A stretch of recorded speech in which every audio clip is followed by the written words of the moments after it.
Olá, seja bem-vindo à nossa segunda aula do curso O que é ser membro?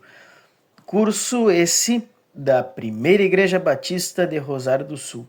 Vamos dar seguimento ao nosso curso. Então, nós paramos na última aula nessa potente reflexão aqui, né?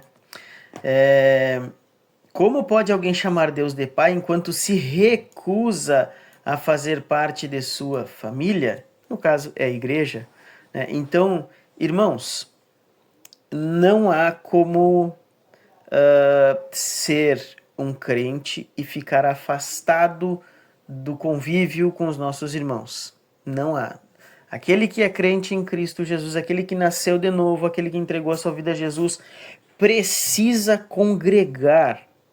É na congregação, é na igreja que nós desenvolvemos a nossa fé.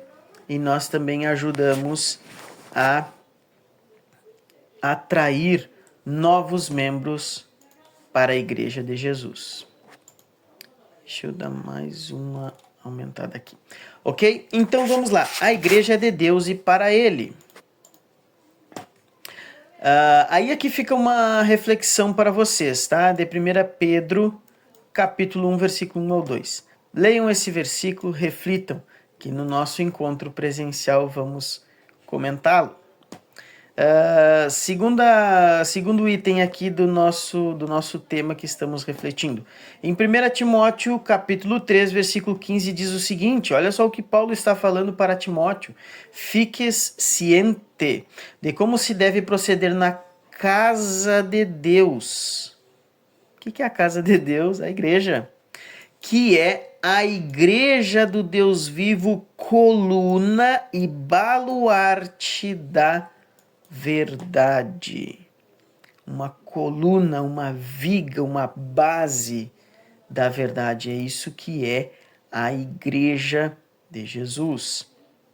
Olha só, e aí, eu fiquei um pouquinho aqui na frente, deixa eu baixar. De que forma a igreja é coluna e baluarte da verdade? O nosso estudo nos traz aqui quatro aspectos. Revelação. Então, a igreja recebeu a revelação de quem é Jesus e o que fez Jesus. Nós, por exemplo, somos uma igreja, uma comunidade de pessoas que foram impactadas pela obra de Jesus, ok? Então, e Deus quer, lá em Efésios 3, isso aqui é muito legal, onde fala que Deus quer, que a multiforme sabedoria de Deus, né? Deus quer manifestar essa sabedoria diante dos principados e potestades. Ele quer manifestar a sua sabedoria através da igreja até para o mundo espiritual. Isso é muito interessante. Então, revelação, tá? Nós recebemos a revelação de quem é Jesus, através do Espírito Santo, através da nossa conversão, do nosso batismo, enfim. Tá? Então, a igreja ela é a coluna e baluarte da verdade porque ela recebeu a revelação da verdade. Proclamação compete aos que vêm depois a proclamação dessas verdades. Então nós proclamamos, nós seguimos pregando a Jesus Cristo, tanto nos nossos cultos como cada crente, cada irmão deve pregar a palavra no seu círculo de convivência. A igreja também é coluna e baluarte da verdade porque ela administra, né, essa graça, vamos dizer assim, de Deus, né? A gente administra os sacramentos, né, as ordenanças, que é o batismo e a ceia. Existem os chamados meios de graça, que são os instrumentos que Deus utiliza na vida da igreja para oferecer graça e santificação e amor e crescimento para os crentes. Então, como diz aqui, é o contexto no qual crescemos como discípulos. Tá? Então a igreja administra essa espiritualidade, vamos dizer assim, ok? Por isso que ela é a coluna e baluarte da verdade. E também a igreja, ela protege a sã doutrina. Olha o que diz aqui, ela julga os ensinos dos falsos profetas, como está lá em Romanos, em Tito, protege outros cristãos da influência daqueles que vivem de maneira ímpia, tá? Que é corrigir, por exemplo, algum irmão que está vivendo em pecado. A tarefa é da igreja corrigir esse irmão, chamar esse irmão ao arrependimento. Irmão, vamos caminhar nesse caminho aqui, nós somos cristãos, devemos andar na luz, assim, então vem para cá. Isso é função da igreja. E a ela foi dada essa autoridade contra o erro e o pecado. Então, nós recebemos uma autoridade dada pelo próprio Cristo para proteger essa doutrina e também proteger a igreja do pecado, manter a igreja o mais pura possível, ou seja, administrar essa graça de Deus para que as pessoas se mantenham no caminho da verdade, no caminho, né, da santidade e não do pecado, ok? Vamos para a missão da igreja. Qual a missão da igreja? E aí nós temos aqui Mateus 28:19. Ide, portanto, fazei discípulos de todas as nações, batizando-os em nome do Pai, do Filho e do Espírito Santo, ensinando-os a guardar todas as coisas que vos tenho ordenado. E eis que estou convosco todos os dias até a consumação do século.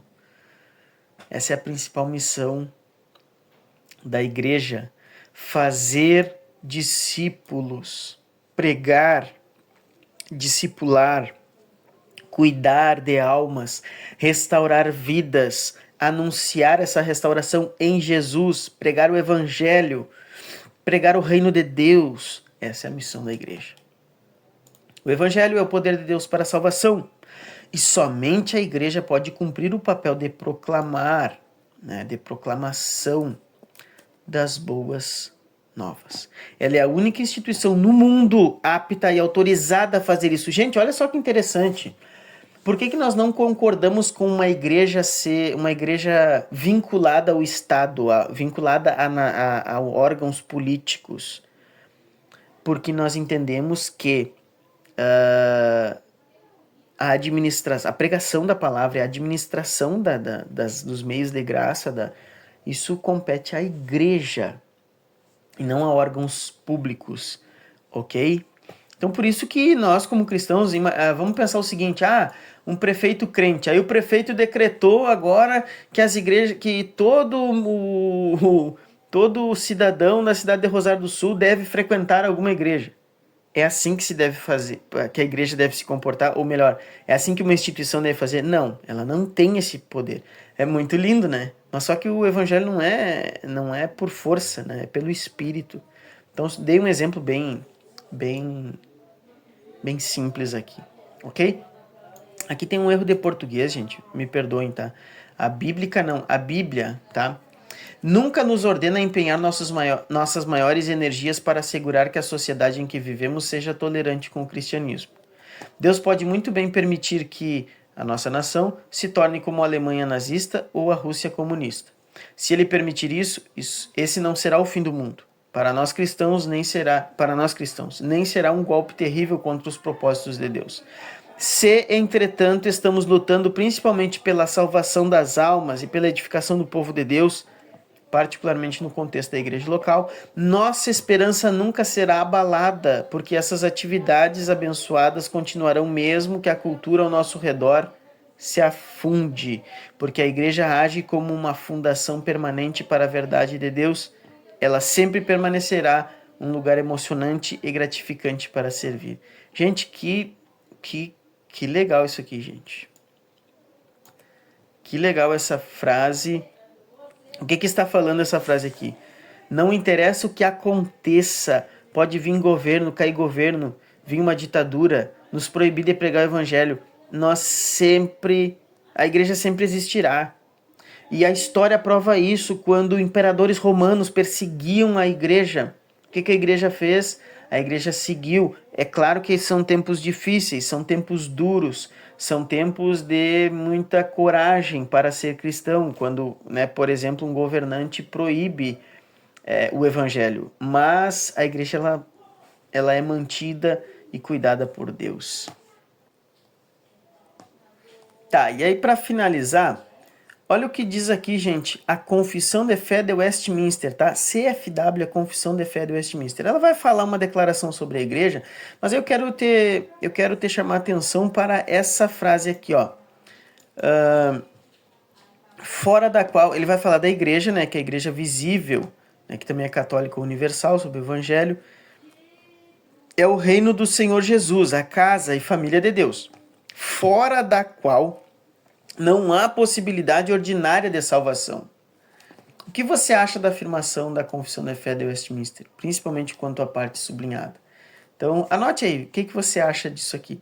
E aí, assim, ó, já adianto para vocês é o seguinte, que a forma ordinária de salvação, ordinária no sentido de ordem, tá? Que Deus ordenou. Então, a ordem de Deus é que a pessoa conheça Jesus através da pregação da palavra e ela se converta e comece a congregar numa igreja, se batize e participe da ceia, né? E desenvolva sua fé. Isso é a forma ordinária, isso é a ordem. Claro que às vezes em tempos de guerra, em tempos de perseguição, às vezes a gente não vai conseguir seguir essa ordem ordinária. E como já tem há muitos relatos na história que nós podemos em algum dia comentar. Mas medite, pense nessa frase aí, anote para no encontro presencial nós compartilharmos entre nós. Ficamos por aqui. Muito obrigado pela sua atenção, por estar aqui conosco estudando a palavra de Deus. Que Deus abençoe em nome de Jesus.